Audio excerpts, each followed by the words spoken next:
रात के अपने कुछ स्वाद होते हैं। कभी वह चाय जैसी लगती है, कभी बारिश जैसी, कभी दवा जैसी कड़वी, और कभी कभी गोलगप्पे के पानी जैसी खट्टी तीखी, जिसे पीते ही आंखों में पानी आ जाए मगर दिल हल्का हो जाए। उस रात शहर पर हल्की बारिश हुई थी। सड़कें धुली हुई थीं, पेड़ों के पत्तों पर पानी की छोटी छोटी बूंदें रुकी थीं, और अस्पताल के बाहर वाली पुरानी गली में एक ठेला अब भी जल रहा था। ठेले पर पीली सी लाइट थी, स्टील की बाल्टी में इमली का पानी था, कांच के डिब्बे में सौंठ की चटनी थी, और गोलगप्पे ऐसे रखे थे जैसे किसी ने छोटे छोटे चांद तलकर टोकरी में रख दिए हों। सर्वी उस रात ड्यूटी के बाद बहुत थक गई थी। उसने सफ़ेद कोट उतार कर कुर्सी पर रखा।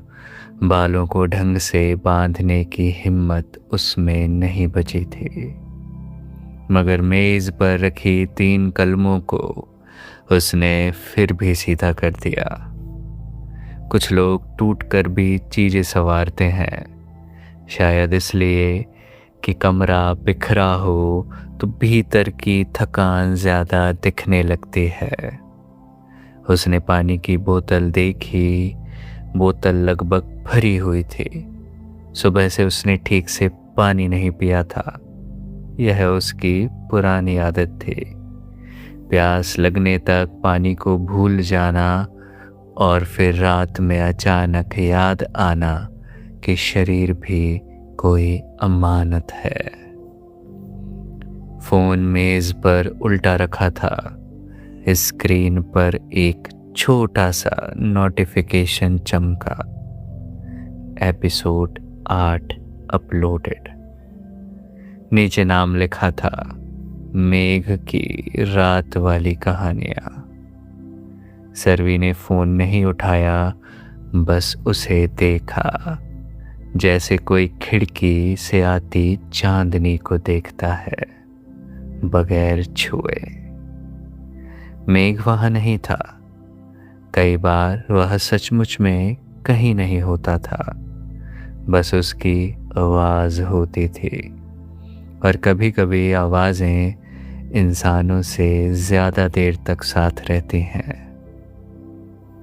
सर्वी ने ईयरफोन्स निकाले, एक कान में लगाया, दूसरा कान खुला रखा, क्योंकि अस्पताल की आदतें जल्दी नहीं जाती। आवाज़ शुरू हुई, कभी कभी मोहब्बत किसी बड़े इकरार में नहीं मिलती, वह एक छोटे से ठेले पर मिलती है, जहाँ कोई पूछता है तीखा ज़्यादा या कम। सर्वी हल्का सा मुस्कुराई। कितनी अजीब बात है, कुछ वाक्य ऐसे होते हैं जिनमें नाम नहीं होता, फिर भी लगता है कि किसी ने बहुत धीरे से हमारा नाम लिया है। मेघ कहानी सुना रहा था, एक पुराने शहर की, एक ऐसी गली की जहां शाम होने पर दुकानों के शटर आधे गिर जाते थे, लेकिन खाने की चीज़ों की खुशबू देर तक जागती रहती थी। उसी गली में एक गोलगप्पे वाला था, जिसकी मूंछें हमेशा इमली के पानी से ज़्यादा गंभीर लगती थी। वह हर ग्राहक से एक ही सवाल पूछता था, बहन जी पानी कैसा? लोग कहते तीखा, कोई कहता मीठा ज़्यादा, कोई कहता बस हल्का।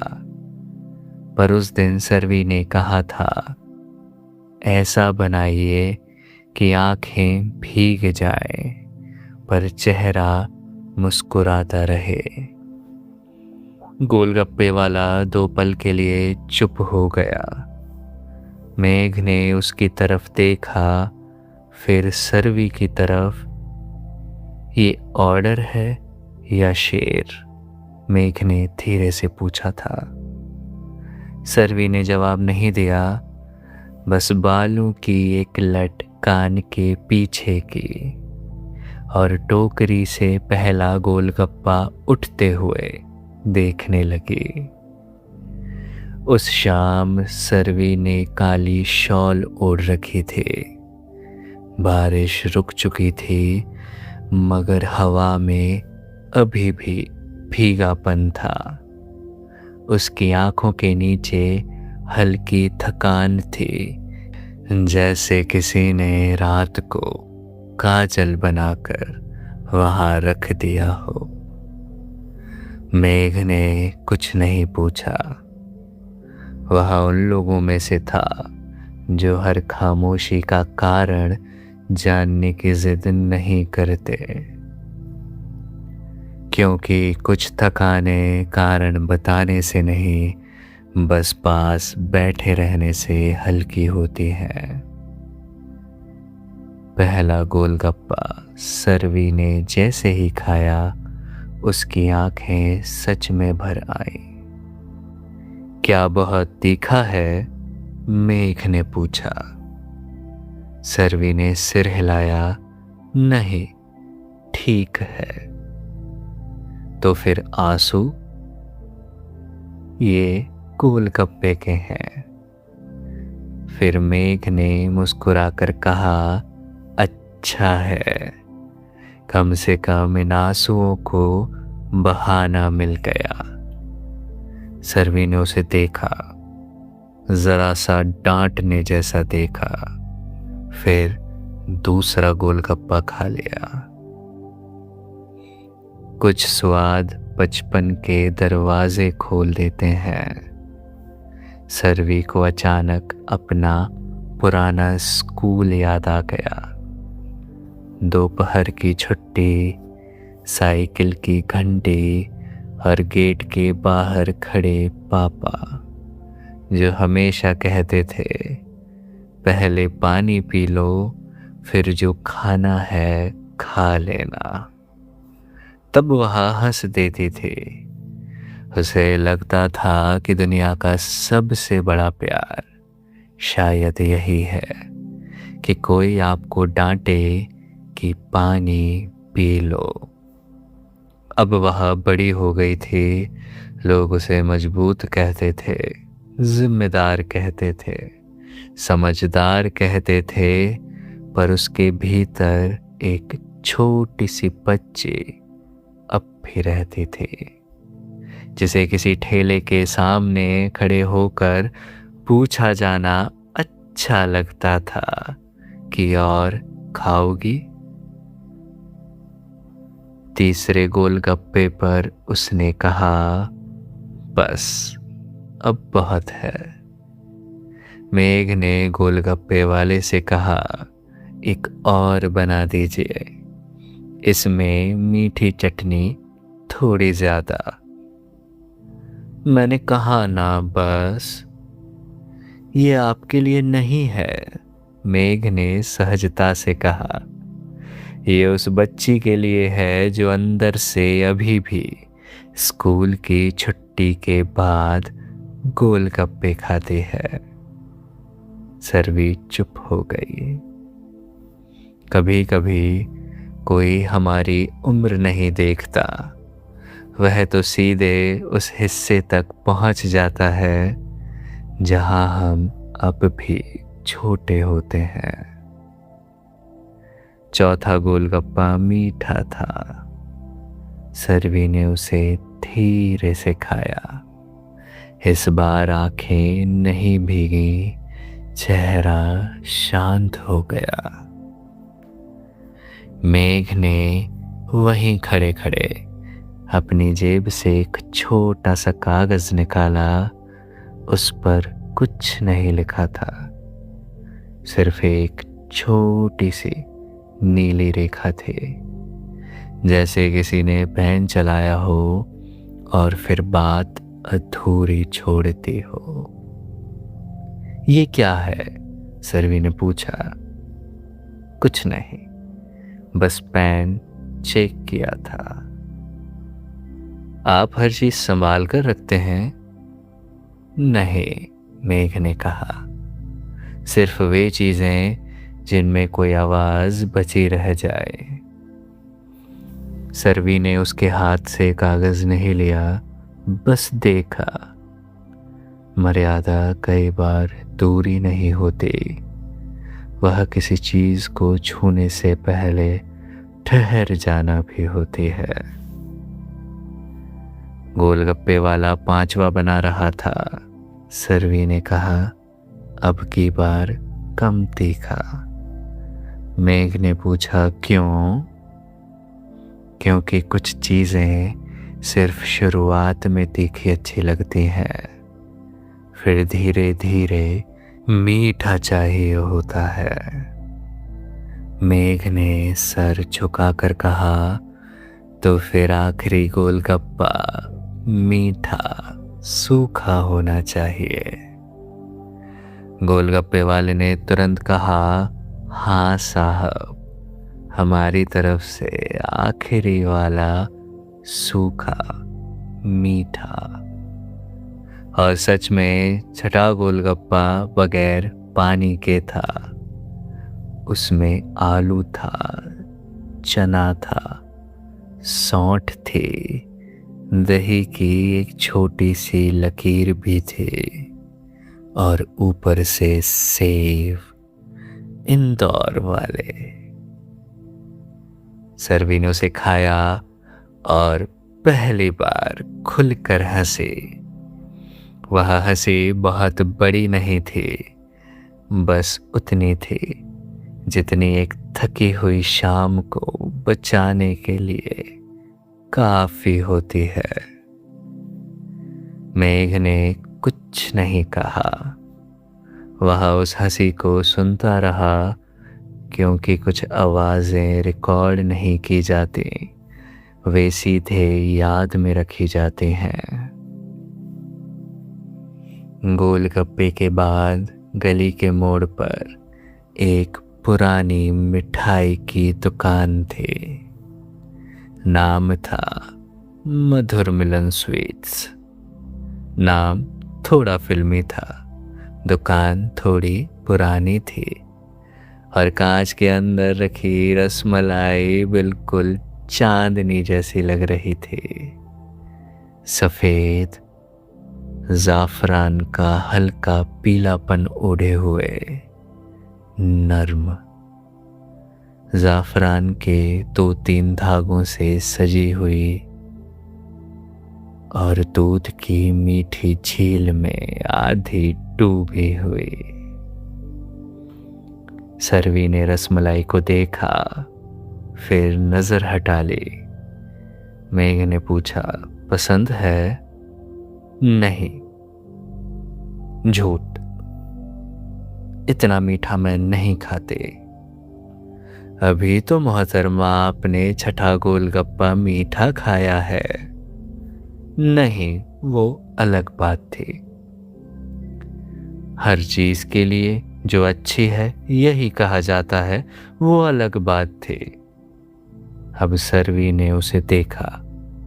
इस बार डांट कम थी और मुस्कान ज्यादा। दुकान के अंदर रेडियो पर एक पुरानी गजल बहुत धीरे चल रही थी।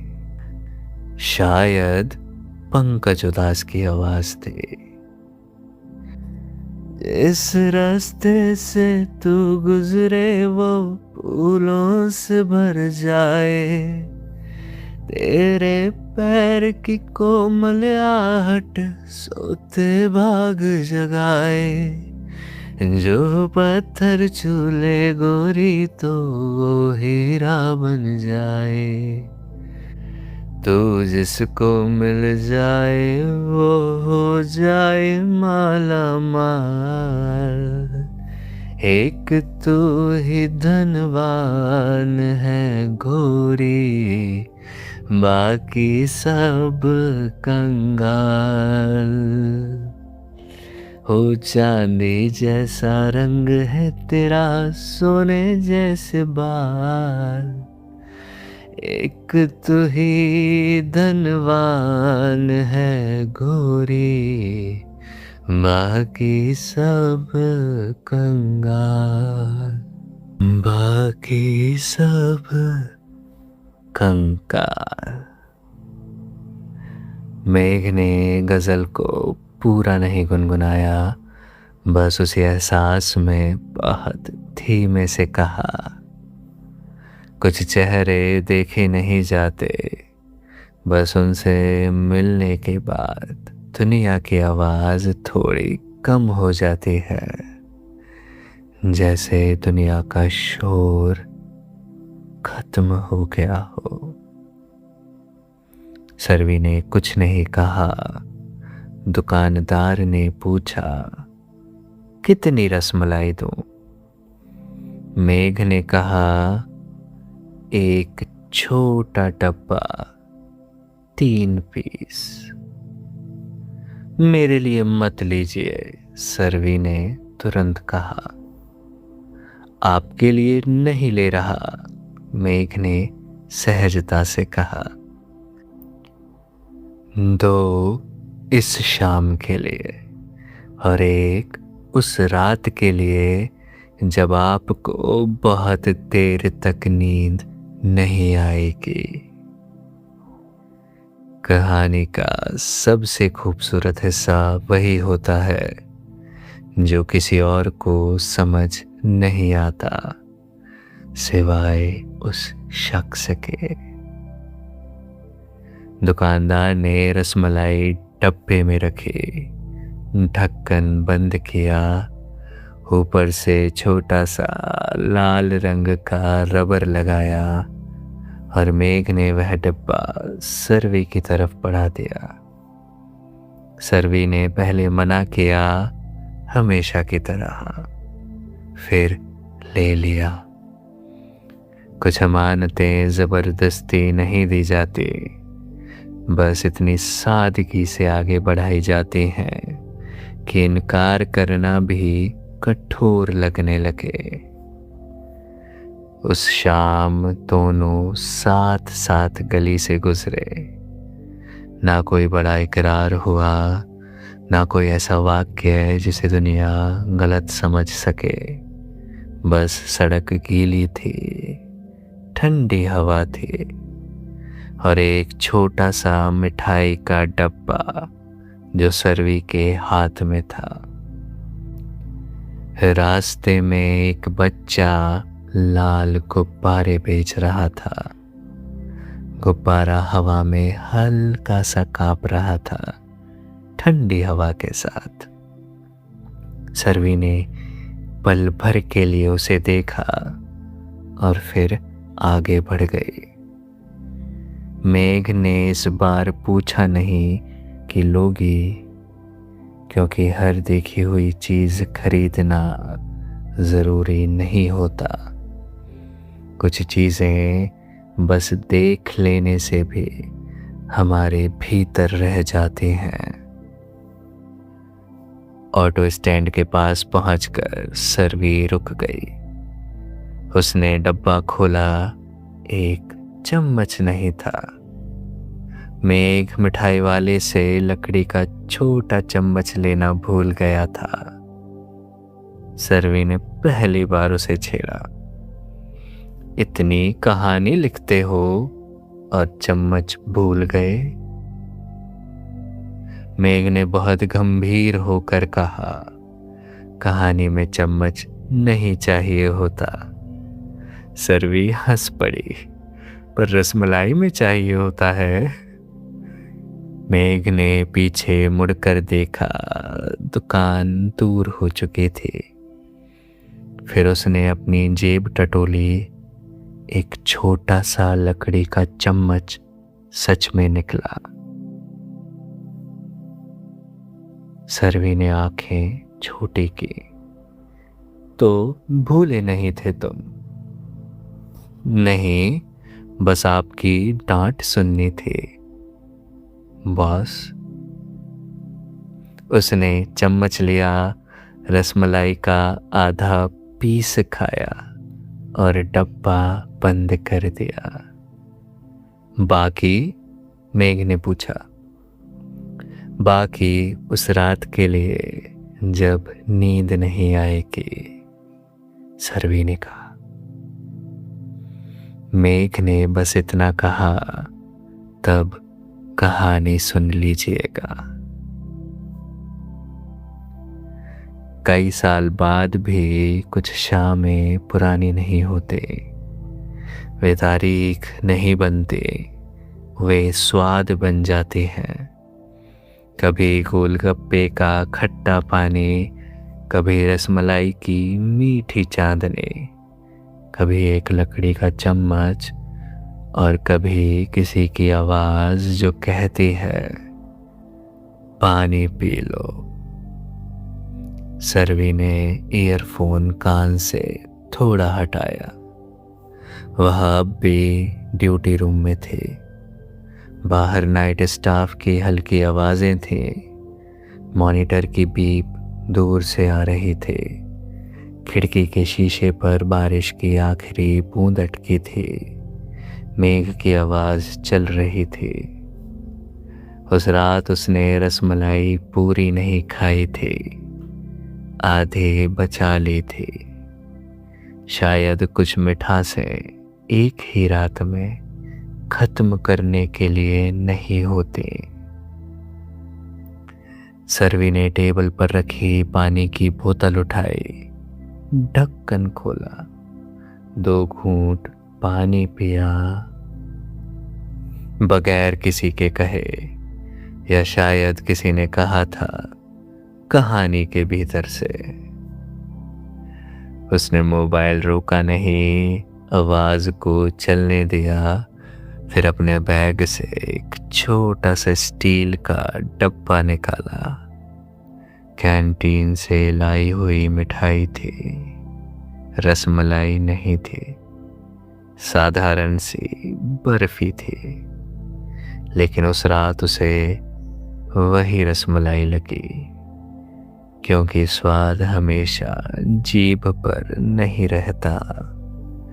कभी कभी वह यादों में बदल कर दिल पर रहता है।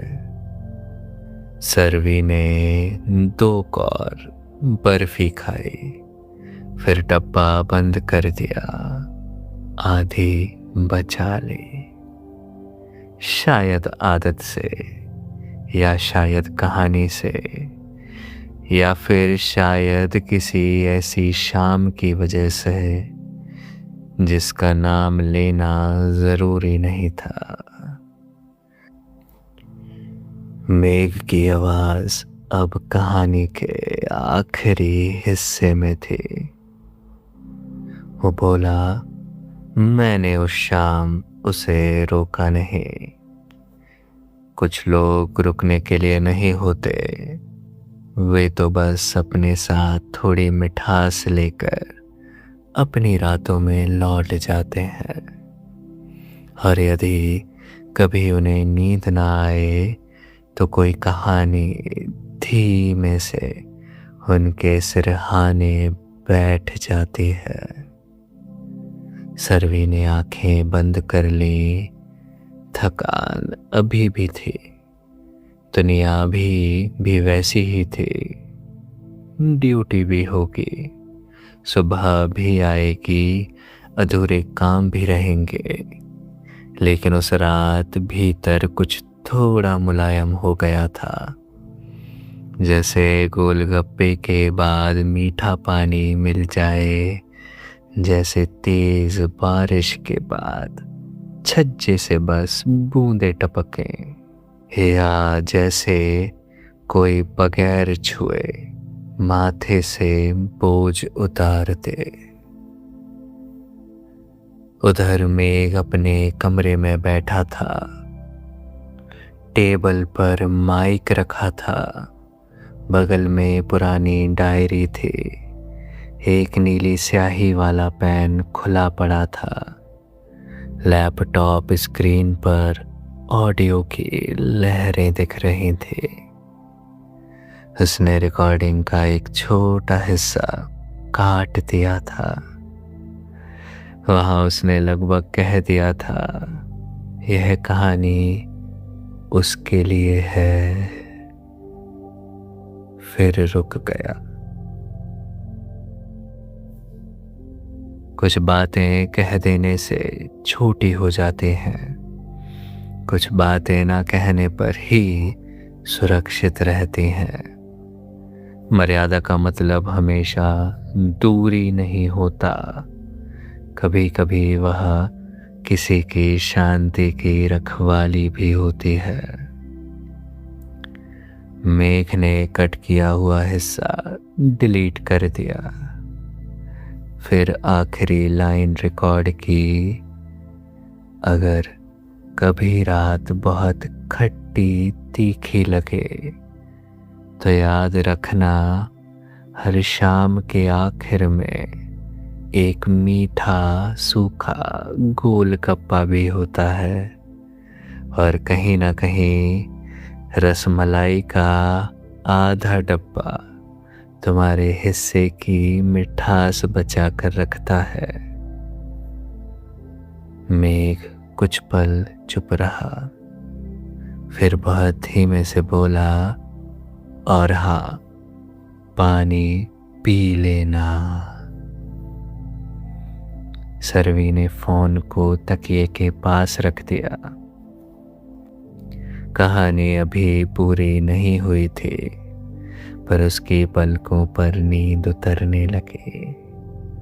अजीब बात है, दुनिया में इतने लोग होते हैं, इतनी तरह की आवाजें, इतनी सलाहें, इतनी बातें, फिर भी कभी कभी सुकून सिर्फ एक ही आवाज से आता है।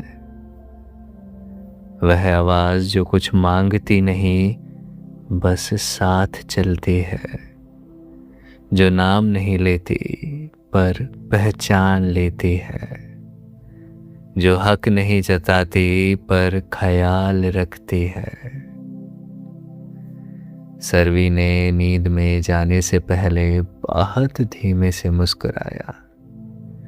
शायद उसे गोलगप्पे वाला याद आया था, शायद रसमलाई, शायद लकड़ी का चम्मच, या फिर शायद वह लाइन, ये आपके लिए नहीं, उस रात के लिए है जब नींद नहीं आएगी। और फिर उसकी सांसें थोड़ी सम हो गई। कमरे में पंखे की आवाज थी, खिड़की पर बारिश की आखिरी बूंद नीचे फिसल गई। मोबाइल में मेघ की आवाज अब भी चल रही थी, और जब सर्वी सो गई, मेघ ने कहानी बंद नहीं की, क्योंकि कुछ लोगों को नींद तक छोड़कर आना पड़ता है।